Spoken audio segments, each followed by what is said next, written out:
Selamat datang di channel Pemuja Malam. Jangan lupa like, share, and subscribe ya. Terima kasih.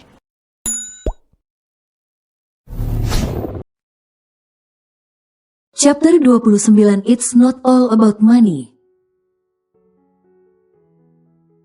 Rian memangku anak sulungnya bernama Guntur dan melangkah menuju rumah sederhana di depannya. "Sayang, ini benar rumahnya di sini?"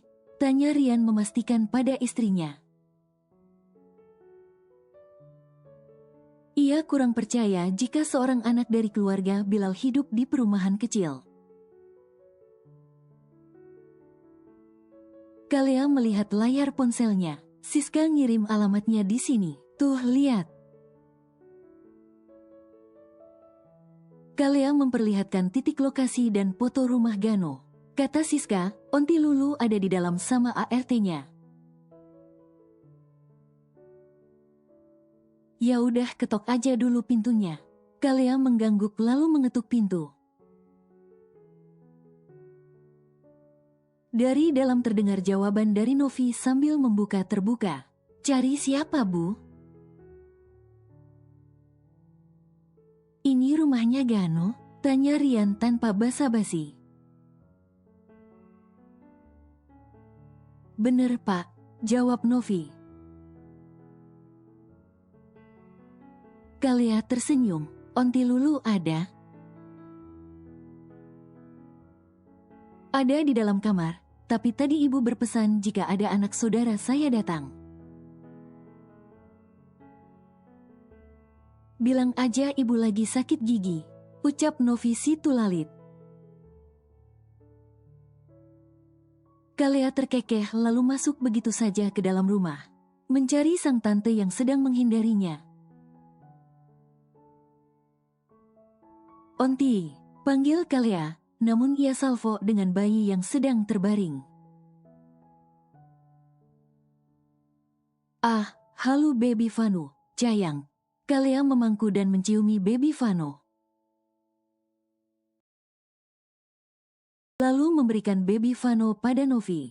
Saat ia sudah puas menghujami ciuman dan membuatnya menangis kejang. "Onti," panggilnya lagi, namun kali ini Kalea masuk ke dalam kamar. "Onti, aku tahu kamu cuma pura-pura sakit." Mom Lulu tidak menimpali, ia masih senantiasa terbaring lemah.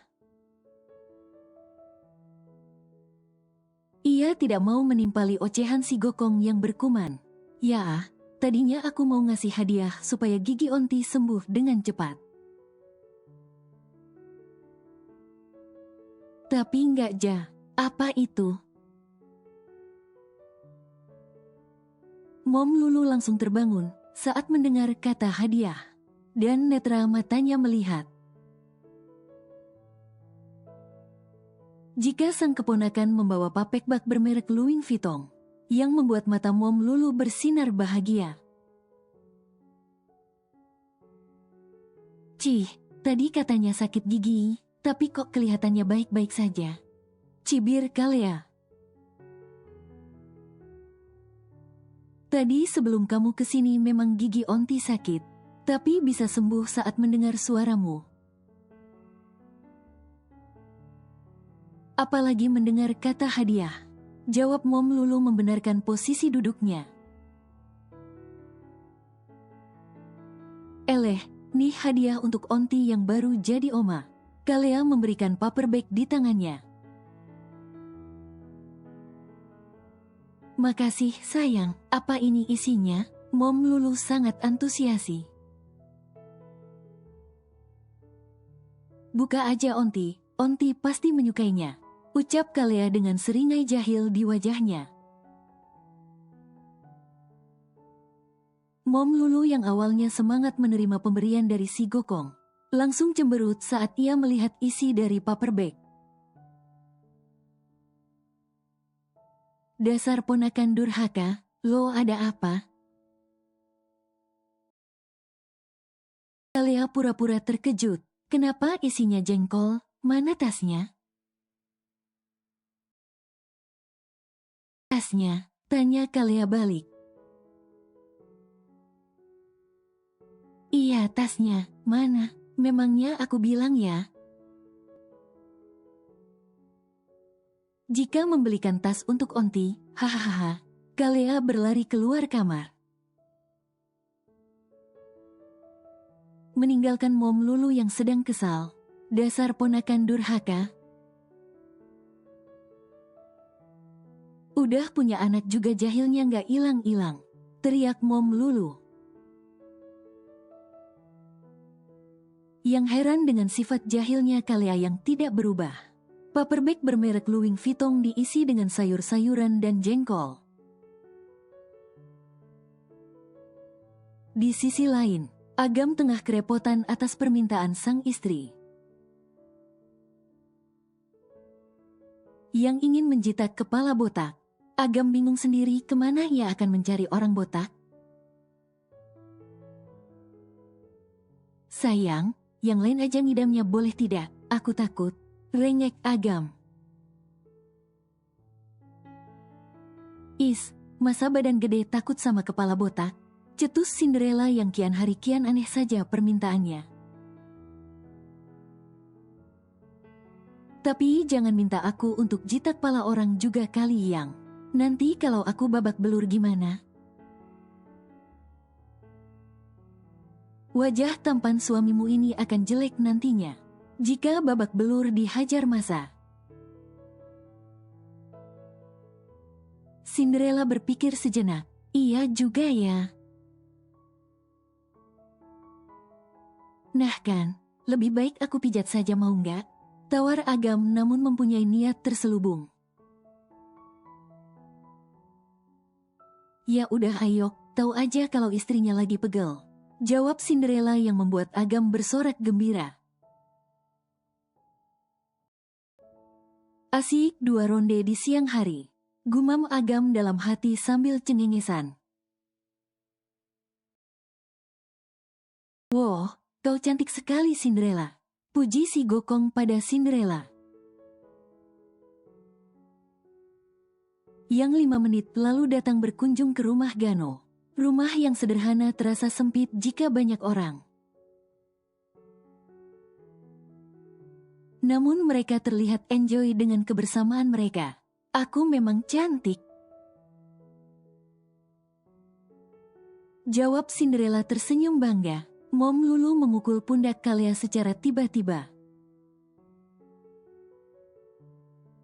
Awas kamu Gokong, jangan menyebar virus mesum pada menantuku.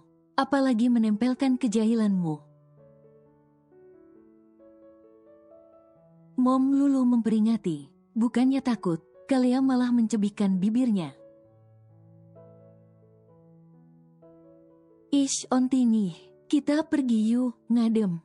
Ajak Kalea menarik tangan Cinderella. Sedangkan Mom Lulu ingin mencegah namun Agam tahan.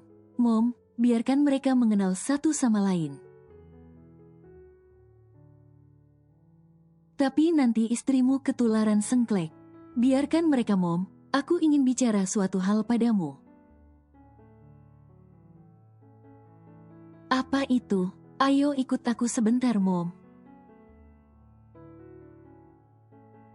Sedangkan disinilah 200 somplak berada, berteduh di teras rumah orang sambil menggibahi orang lewat di depan mereka. Mode on julid keduanya sedang terkoneksi dengan baik. Seakan mereka itu kembar yang terpisah sejak berada dalam rahim. Hei ibu-ibu mau pada kemana? Tanya Kalea seakrab layaknya teman lama. Ini lihat dangdutan di kompleks sebelah yang punya hajatan. Di sana juga ada pasar malam, mau bawa anak-anak main.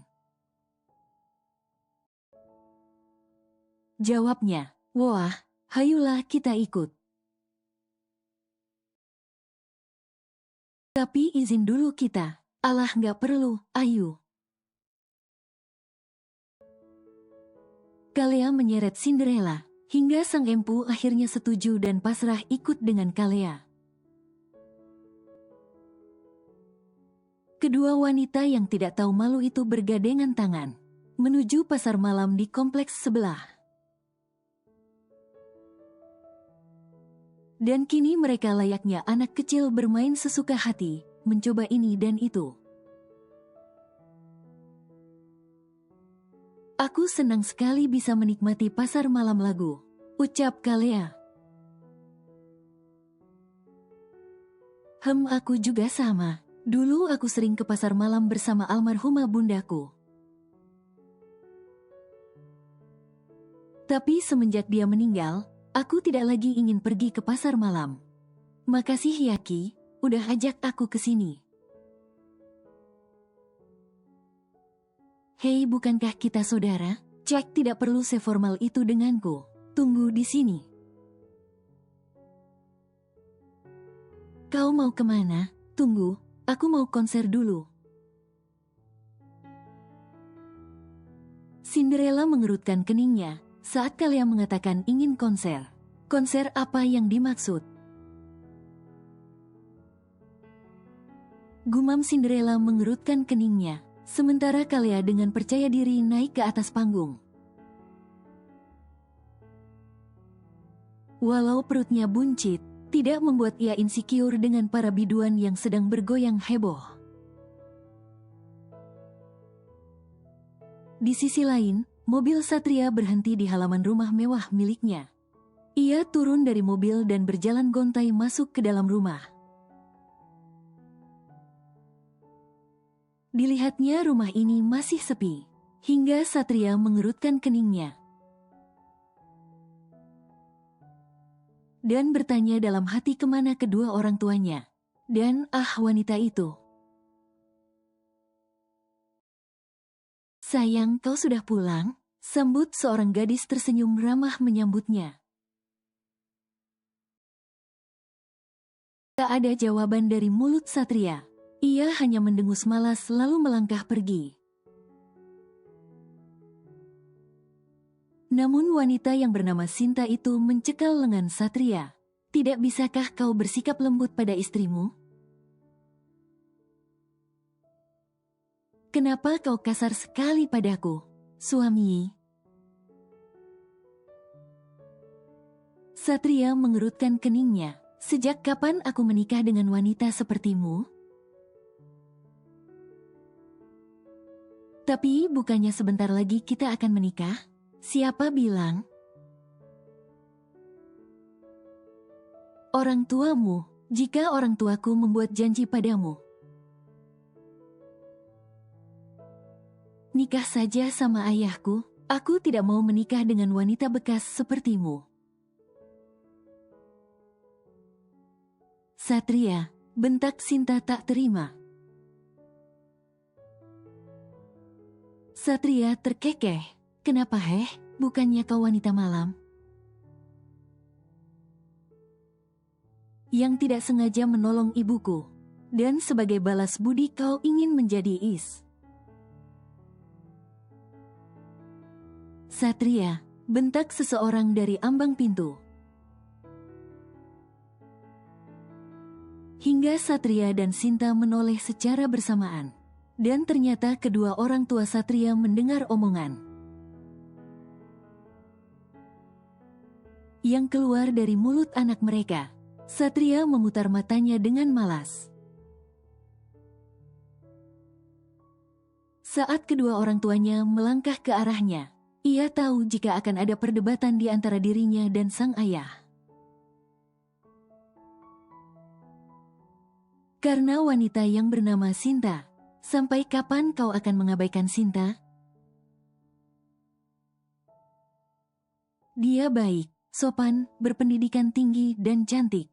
Dia itu calon menantu di sini Satria. Bentak sang ayah. Dia itu calon menantumu, bukan calon istriku. Lagian aku sudah menikah dengan orang yang aku cintai. Ucap Satria yang membuat kedua orang tuanya melototkan kedua mata mereka. Beraninya kau, sang ayah sudah naik pitam. Dengan kelakukan sembrono sang anak, yang menikah tanpa ia ketahui. Sudahlah ayah, aku capek. Acuh Satria ingin meninggalkan mereka semua. Satria, ayah belum selesai berbicara. Bentaknya lagi. Apalagi, dengan siapa kau menikah?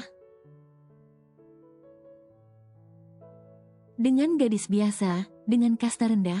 Jika gadis seperti itu yang kau nikahi. Kau tahu betul jika aku tidak bisa menerima dia sebagai menantuku. Satria diam, merasakan pening. Jika sudah berdebat dengan sang ayah yang berpikiran kolot, ayah aku mohon, biar kali ini aku yang menentukan hidupku. Jangan mencampuri urusan asmaraku, pinta Satria dengan nada memohon.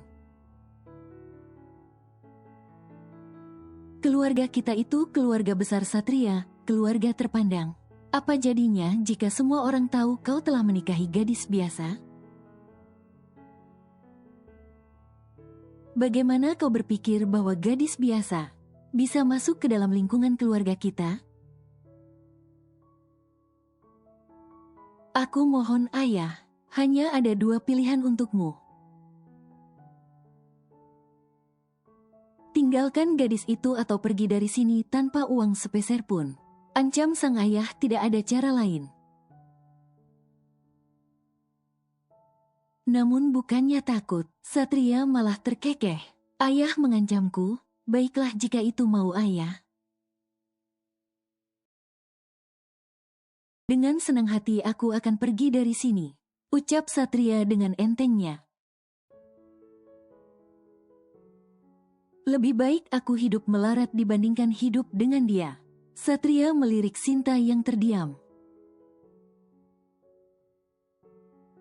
Lalu Satria melepaskan jam di pergelangan tangannya, mengambil dompet, dan mengeluarkan 2 kartu milik perusahaan, lalu kunci mobil. Ambillah, aku tidak membutuhkan uang juga. Karena aku hidup dengan gadis kalangan ke bawah, jadi dia bisa menerimaku apa adanya. Acuh Satria melangkah pergi. Satria, jangan pergi nak. Lebih baik kau putuskan saja wanita itu, dibandingkan hidupmu menderita karena kekurangan uang. Mohon sang ibu, yang membuat Satria langsung memeluk ibunda tercintanya.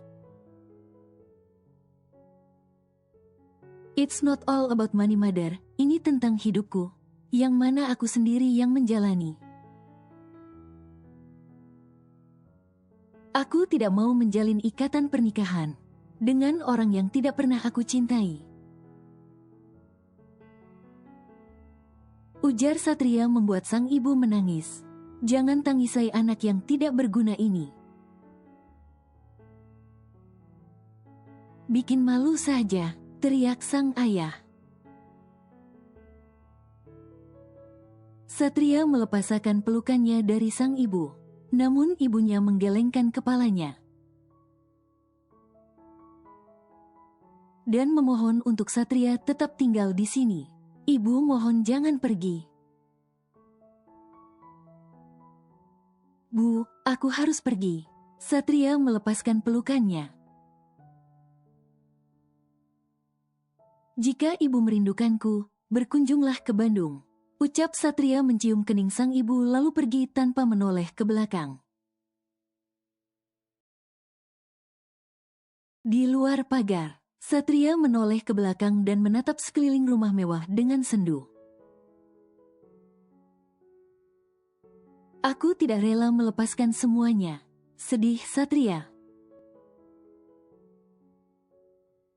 Namun sedetik kemudian wajahnya yang sedih berubah menjadi senyuman.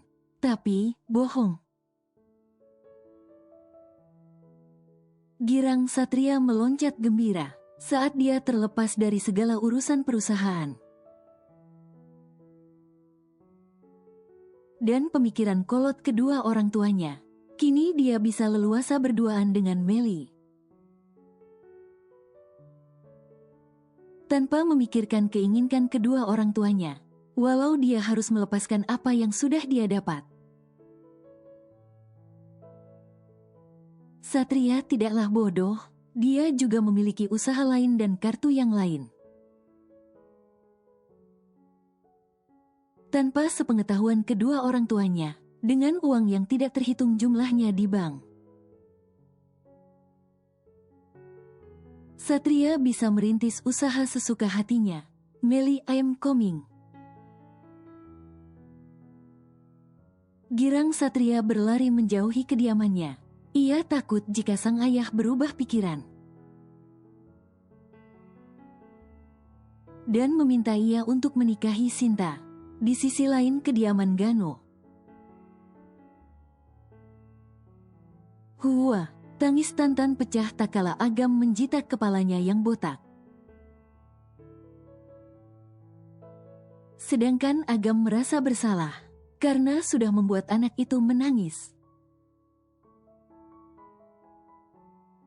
Karena permintaan absurd sang istri, yang meminta ia untuk menjitak kepala Tantan dengan keras. Tantan berlari mencari sang kakak ingin mengadu, sedangkan Rian dan Gano memandang Agam penuh kasihan. "Kenapa dengan mimik muka kalian?" tanya Agam, yang belum sadar jika keberadaannya terancam. "Berani sekali kau menjitak adik kesayangan si Gokong." Gano bergidik negeri. Membayangkan nasib Agam jika kalian mengamuk. Begitupun dengan Rian yang sedang menyunggingkan bibirnya. Seakan mengejek kecerobohan Agam, dirinya saja tidak berani mencolek Tantan. Karena ia tahu jika anak kecil berkepala pelontos itu mewarisi sifat sang istri hampir 99%. Itulah mengapa Kalea sangat menyayangi Tantan, karena sifat keduanya bagaikan duplikat. Bisa diibaratkan sayur tanpa garam kurang enak kurang sedap. Dan benar saja, belum sempat Agam membuka mulutnya. Kalea keluar dari rumah dan melangkah cepat ke arah mereka, dengan kedua tanduk yang siap menyeruduk. Di belakang Kalea, ada Cinderella, yang tengah menahan tawa membayangkan nasib suaminya. Sedangkan Rian dan Gano langsung bergeser agak menjauh dari Agam, karena mereka tahu apa yang akan terjadi selanjutnya. "Lu ngapain adek gue?" bentak Kalea berkacak pinggang di depan Agam. "Dijitak," jawab Agam berdehem, memalingkan wajahnya sambil bersiul. Dalam hati, ia sudah pasrah demi Ayang yang sedang ngidam. Kalea melototkan matanya, lalu melipat baju tangannya sampai siku dan "Rasakan itu, berani sekali kau menjitak aset perusahaan masa depanku." Ketus Kalea pergi begitu saja, karena ia sudah puas memberi pelajaran pada orang yang sudah berani menjitak kepala sang adik terkasih. Kasihan. Si Cinderella somplak malah menggelengkan kepalanya. Padahal ini semua dia yang meminta.